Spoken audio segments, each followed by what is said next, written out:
Yo creo que es lo primero que se tiene que hacer, pero segundo, sí tenemos que entrar al análisis de los temas y no hay otra manera de abordar estas tragedias más que hablando de ellas. Y eso no implica, bajo ningún motivo, politizar. El ejercicio del gobierno implica rendición de cuentas y tenemos funciones y facultades. Y cuando uno falla, como evidentemente se está fallando ahorita en el país y como se ha fallado también en el pasado, es correcto que exista rendición de cuentas. Hoy yo quiero poner en la mesa que hay que, o recomendarle mucho al gobierno, algunas virtudes que no les veo, prudencia sobre todo, enfoque hacia lo importante, ¿no?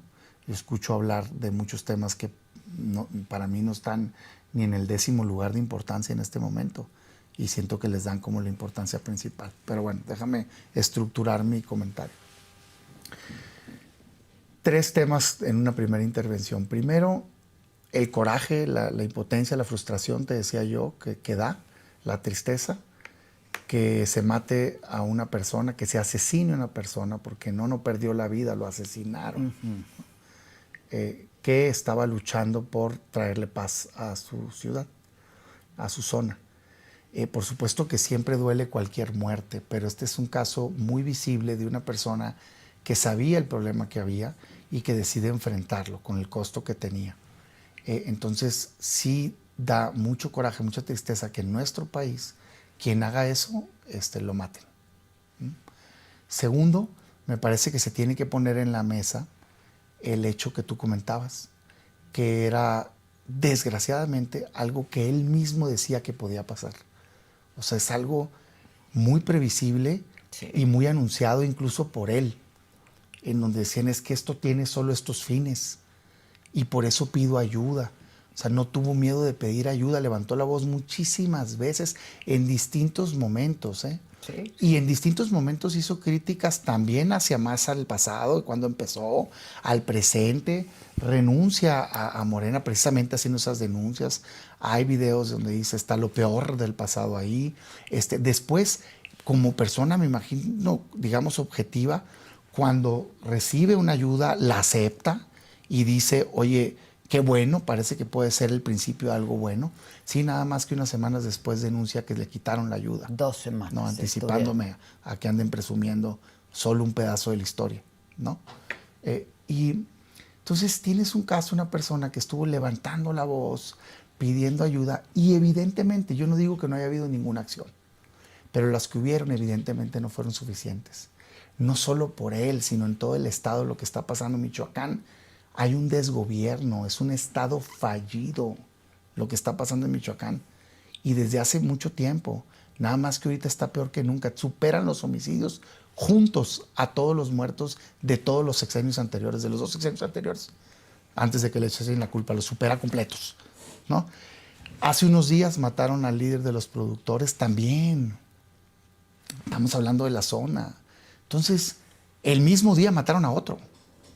Que esta noticia, pues digamos, opacó, sí, la otra, pero el mismo día la mataron eclipsó, a otro. Pero... Entonces, querer decir como que se estaba haciendo todo lo posible es perdón, pero no es aceptable, porque no es cierto. Está fuera de control lo que está pasando ahí y se tiene que recuperar el control. No puede vivir la ciudadanía así. Y tercero, en mi primer comentario, me parece a mí un acto de terror. Y cuido muy bien mis palabras porque, híjole, pues ahorita pues ve lo que está pasando, ¿no? Pero es un acto de terror. Yo no sé si voluntario o involuntario, el asesinato evidentemente sí, lo sí. fue, pero el resultado ha sido meter terror a la población.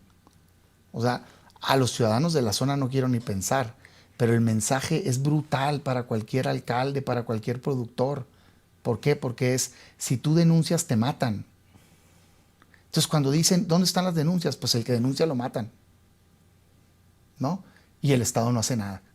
Entonces, híjole, caray, no, yo sí siento que es un caso muy fuerte que muestra la descomposición que existe en ciertas zonas del país ante un gobierno que creo que malinterpreta que no hacer nada está bien y que hacer algo implica guerra. ¿no? Con este discurso de no me quiero regresar a la guerra.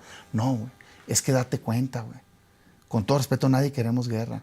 Pues no, Pero guerra, los criminales ya se la tienen encantada a los ciudadanos el día de hoy. Lo único que pasa es que tú no haces nada al respecto. Entonces, yo no propongo que se regrese una guerra, ni que se entre una guerra. Pero lo que sí exijo es que se use el aparato del Estado para garantizarle la paz a los ciudadanos. Esa es mi opinión al respecto, y guardo otros que comentarios. además es obligación del Estado, ¿no? Arturo. Pues yo lamento mucho escuchar a Damián Cepeda cuando dice que no se ha hecho nada. ¿No? Mucho, mucho, porque pensé que esta iba a ser una mesa de debate seria, que no iba a estar cargada de politiquería, ¿no? Y me parece oportuno, ¿no?, recordar a Carlos en un discurso que pronunció 1 año y medio antes de ser presidente municipal en tribuna. Y decía esto, tenía un diagnóstico muy claro de lo que pasó. Empezó la tragedia. Empezó en Michoacán el 11 de diciembre del 2006, cuando Felipe Calderón decidió militarizar el país, pero no para brindar seguridad a los ciudadanos, sino para ser cómplice de cárteles a los que sirvió en el sexenio. Mal habido, porque hay que recordar que se impuso en la presidencia de la República, robándole la presidencia a Andrés Manuel López Obrador. Ahí empezó la tragedia, para que les quede claro. Ahí empezó la tragedia, decía Carlos Manso. Y puedes decir que no, Damián, pero ahí empezó la tragedia. No, ahí yo empezó lo la dije. tragedia que tiene a nuestro país como nos tiene. Ahí empezó la tragedia de los homicidios dolosos. Ahí empezó la tragedia de un presidente del Partido Acción Nacional que no le importaron millones de mexicanas y mexicanos. Ahí empezó la tragedia de un gobierno que, para justificar la falta de legitimidad que tenía, decidió sacar al ejército sin ninguna estrategia. Ahí empezó la estrategia que puede medirse en números. Los homicidios dolosos incrementaron de forma exponencial. Cuando uno, Adela, aplica una política pública con efectos expansivos, para la gente que nos ve y nos escucha, una política pública con efectos expansivos es el mismo efecto de una bomba. Una bomba, cuando llega a un lugar, hace un daño enorme. Pero la expansión de la bomba es la que hace un daño mucho mayor. Y el efecto expansivo no se da en el momento de la aplicación de la política pública, se da posteriormente. Y nosotros la única forma que podemos medir un cambio en la política pública es a través de la tendencia. Una tendencia que fue incremental durante todo el sexenio de Felipe Calderón, que fue incremental también, con algunos picos, va a decir Damián Cepeda, efectivamente, con algunos picos, pero incremental al fin, con una línea clarísima. Para cualquiera que sabe estadística, sabe perfectamente bien que esa es una línea clarísima. Y ahí no solamente se perdió la vida de un compañero como Carlos Manso, ahí se perdieron la vida de miles y miles de jóvenes, de niñas, de niños, por una acción política que hoy mismo Carlos Manso nos recuerda en ese discurso de octubre en San Lázaro, donde inició la tragedia. El gobierno de la doctora Claudia Sheinbaum ha recibido, sin duda, cambios en la política de seguridad, que ha profundizado, hay que decirlo con mucha claridad.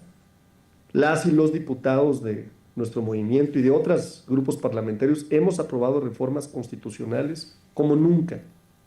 Permitimos ahora que la inteligencia forme parte de las carpetas de investigación. Renovamos al Poder Judicial. Hoy la Guardia Nacional es una comandancia especializada en seguridad pública, pero que forma parte de una estructura y una doctrina militar, que no es militarización. Y hoy los resultados son claros, todas las cifras han disminuido, los homicidios en un 32%, incluso el próximo mes se va a mostrar la disminución del mes que será de las más bajas de los últimos 10 años.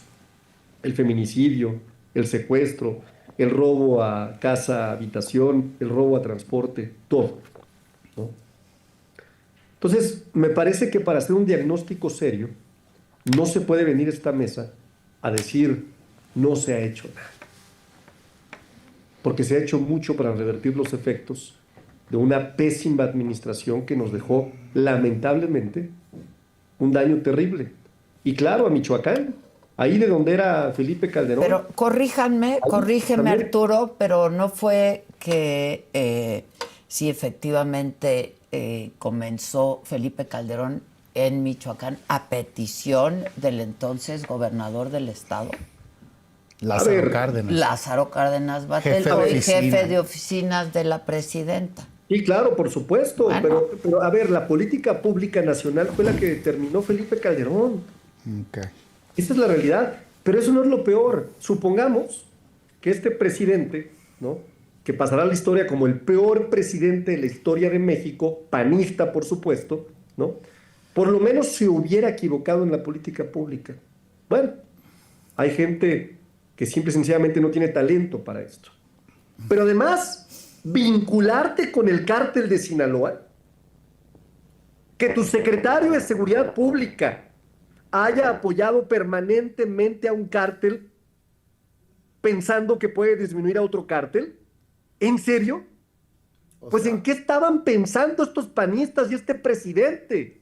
Tu lógica, Por cierto, a Carlos por Manso cierto. lo mató este presidente. Hasta 2023 fue la condena, porque ya sabes que Damián, no, bueno, es que se van hasta el presidente.